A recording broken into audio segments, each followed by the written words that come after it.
दोस्तों, मेरा नाम है सोहम मिश्रा। स्वागत है आप सभी का मेरे YouTube चैनल पर। आज मैं बात करने जा रहा हूं एक ऐसे अनोखे वीर योद्धा की जिन्होंने जंग में दुश्मन के द्वारा सिर काटे जाने के बावजूद भी जंग जीती थी।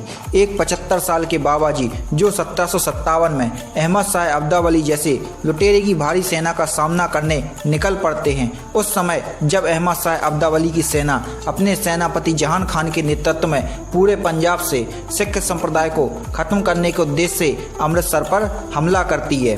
उस समय समस्त पंजाब की बेकसूर जनता, महिलाओं तथा बच्चों को इन दुष्ट लुटेरों से बचाने के लिए यह वीर योद्धा हाथ में 15 किलो की तलवार लेकर युद्ध के लिए अपनी छोटी सी सेना की टुकड़ी लेकर निकल पड़ता है। अमृतसर के गांव गोहरवाल में दोनों सेनाओं के बीच भीषण युद्ध शुरू हो जाता है।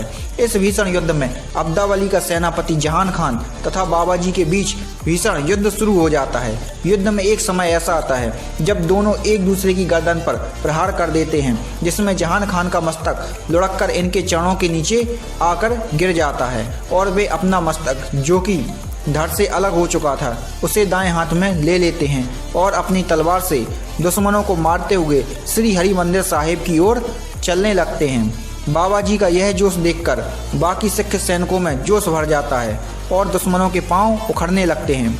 कुछ सैनिक उस युद्ध में मारे गए, कुछ उस युद्ध से भाग गए और बाकी के बचे हुए बाबा जी की तलवार से आहत एवं निष्प्रभ होकर भूमि पर गिर गए। अंततः बाबा जी श्री हरि मंदिर साहिब पहुंच जाते हैं और अपना सिर परिक्रमा में चढ़ाकर अपने प्राण त्याग देते हैं। दोस्तों, मैं बात करने जा रहा हूं बाबा दीप सिंह जी के बारे में, जिन्होंने अंतिम सांस तक मुगलों तथा अब्दावली से लड़ते हुए सिख संप्रदाय की रक्षा की थी। बाबा दीप सिंह जी का जन्म 26 जनवरी 1682 में अमृतसर के पहुबिंड गांव में हुआ था। बाबा दीप सिंह जी को 12 वर्ष की उम्र में उनके माता पिता आनंदपुर साहिब ले गए, जहां पर उनकी भेंट सिखों के 10वें गुरु श्री गोविंद सिंह जी से हुई थी और तब से वे उन्हीं के पास रहने लगे।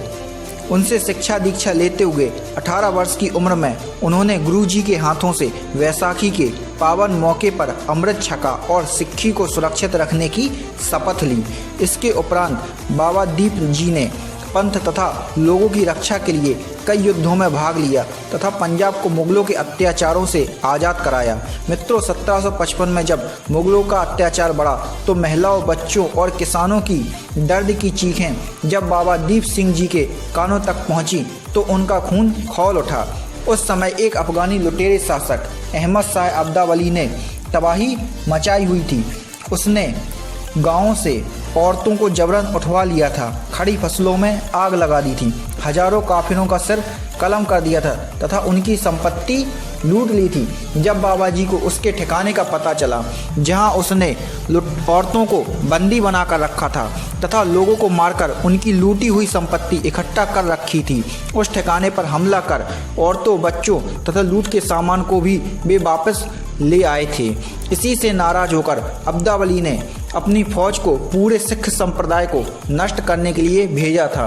जब 1757 में उसने अपनी सेना को अमृतसर पर हमला करने के लिए भेजा था, तब उस समय वे तलवंडो साबों में थे। जब उन्हें यह सूचना मिली कि अब्दावली ने नगर श्री अमृतसर पर कब्जा कर श्री हरि मंदिर साहब को ढहा दिया है और अमृत सरोवर को मिट्टी से भर दिया गया है, यह समाचार मिलते ही वह तलवंडो साबों से 8 सिखों के साथ निकल पड़े। रास्ते में उनके साथ तरनताल तक 5000 सिख इकट्ठे हो गए और गोहरवाल में जंग शुरू हो जाती है। दोस्तों, जब उनका मस्तक कटा था तब वह श्री हरि मंदिर साहब से 2 कोस दूर थे और वह विजयी होकर वहां से अपना सिर अपने हाथ में लेकर दुश्मनों को मारते हुए पैदल चलकर श्री हरि मंदिर साहब तक पहुंचते हैं और अपनी शहादत देते हैं। दोस्तों, अगर आपको यह वीडियो अच्छा लगा हो तो हमारे चैनल को लाइक एवं सब्सक्राइब करें तथा हमारे वीडियो को शेयर करें। तब तक के लिए जय हिंद, जय भारत।